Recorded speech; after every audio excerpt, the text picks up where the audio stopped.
I'm Joanna Simpson here at FundForum International, and joining me now is Michael Hassenstab, Executive Vice President and Chief Investment Officer for Franklin Templeton.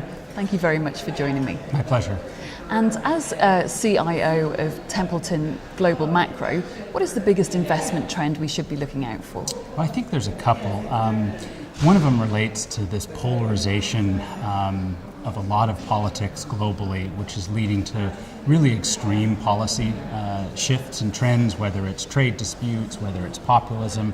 So we're spending a lot of time, country by country, trying to analyze where those polarizations can fracture a country, or in some cases where they can lead to positive change. In fact, we've focused a lot on Latin America, places like Argentina and Brazil, where this rejection of the establishment has led to a return to orthodox policy. And for investors, we think that's a healthy dynamic.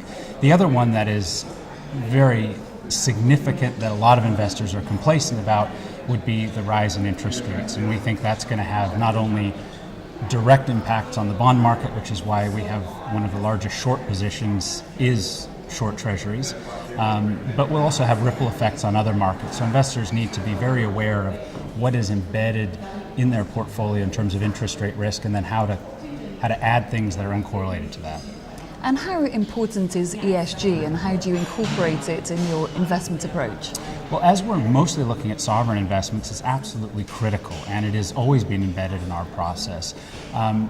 We view, though, a lot of the screens that people use as backward-looking and, in fact, counterproductive to the ESG goals. And those are basically condemning poor countries to always be poor, because if you look at ESG metrics, most of them are just related to GDP per capita. The richer the country, the better the score. But the wealthy countries don't necessarily need all the new capital. It's actually the poorer countries that are trying to make changes. So our ESG approach is to do forward-looking projections, and we then invest in countries which we think will improve their ESG scores, even if at an absolute level they're at a low starting point.